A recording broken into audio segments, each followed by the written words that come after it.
தற்போதைய செய்தியை பார்த்துக் கொண்டிருக்கிறோம். தருமபுரி மாவட்டத்தில் 445 கோடி ரூபாய் மதிப்பிலான புதிய திட்டங்களுக்கு முதலமைச்சர் மு.க.ஸ்டாலின் அடிக்கல் நாட்டியிருக்கிறார். அதுபோக முடிவுற்ற திட்டப்பணிகளையும் அவர் தொடங்கி வைத்திருக்கிறார்.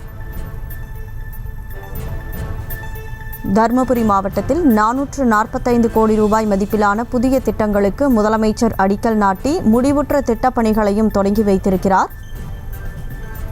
2637 பயனாளிகளுக்கு சுமார் 56 கோடி ரூபாய் மதிப்பில் நலத்திட்ட உதவிகளையும் அவர் வழங்கி வருகிறார்.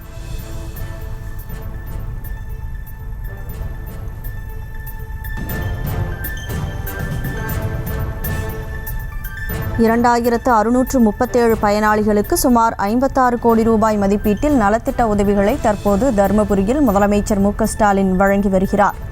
அந்த காட்சிகளை பார்த்து கொண்டிருக்கிறோம். மக்களுடன் முதல்வர் திட்டத்தை ஊரக பகுதிகளில் தொடங்குவதற்காக முதலமைச்சர் இன்றைக்கு தருமபுரி சென்றிருக்கிறார். அந்த திட்டத்தை தொடங்கி வைத்தார். தொடர்ந்து முடிவுற்ற பல்வேறு நலத்திட்ட பணிகளையும் அவர் தொடங்கி வைத்தார். அதனைத் தொடர்ந்து பயனாளிகளுக்கும் அவர் பல்வேறு நலத்திட்ட உதவிகளை வழங்கி வருகிறார். அந்த காட்சிகளை பார்த்து கொண்டிருக்கிறோம். கூடுதல் விவரங்களோடு செய்தியாளர் பாரிகார்த்திக் இணைப்பில் இருக்கிறார். பாரிகார்த்திக், இனி உங்களிடம். வணக்கம். தருமபுரி சென்றிருக்கும் முதலமைச்சர் அவர்கள் அங்கு மக்களுடன் முதல்வர் திட்டத்தை தற்போது துவங்கி வைத்திருக்கிறார். தொடர்ச்சியாக மக்கள் பொதுமக்களோட கோரிக்கை ஏற்று உடனடியாக அவர்கள் கேட்பதை கொடுக்கும் வகையில் 30 நாட்களுக்குள்ளாக அவர்கள் விண்ணப்பங்கள் சரி செய்யும் வகையில், இதே போல ஏற்கனவே தமிழ்நாடு அரசு பல திட்டங்களை கொண்டு வந்த நிலையில் ஏற்கனவே திட்டமானது நகர்ப்புற பகுதிகளில் செயல்பட்டு வருகிறது. முதல் முறையாக ஊரக உள்ளாட்சி பகுதிகளில் இந்த திட்டத்தை தருமபுரி மாவட்டத்தில் முதலமைச்சர் அவர்கள் தற்போது துவங்கி இருக்கிறார். அது மட்டுமல்லாது அங்கு இருக்கக்கூடிய 2637 பயனாளிகளுக்கு சுமார் 56 கோடி மதிப்பீட்டில் நலத்திட்ட உதவிகளையும் வழங்கி வருகிறார்கள். தொடர்ச்சியாக தமிழக அரசின் சார்பில் பொதுமக்களுக்கு பல்வேறு நலத்திட்ட உதவிகள் வழங்கப்பட்டு வருகிறது. அவற்றின் அடிப்படையாக தற்போது தருமபுரியில் 56 கோடி மதிப்பீட்டில் புதிதாக நலத்திட்ட உதவிகளை முதலமைச்சர் அவர்கள் வழங்கி வருகிறார்கள்.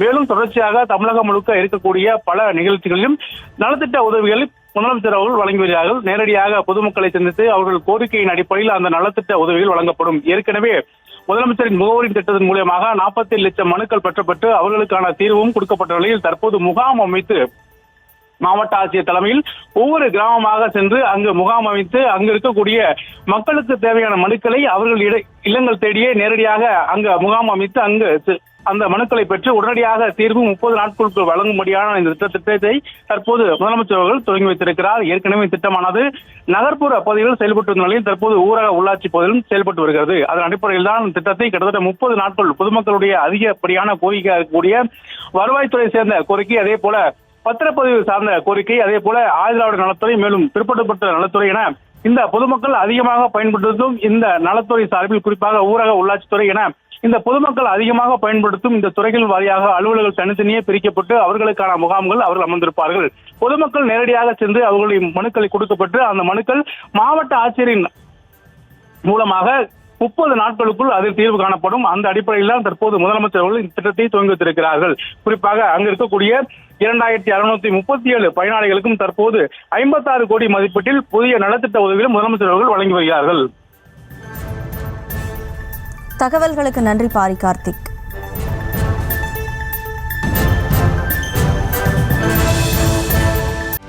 செய்திகளை உடனுக்குடனும் துல்லியமாகவும் தெரிந்து கொள்ள சப்ஸ்கிரைப் பண்ணுங்க.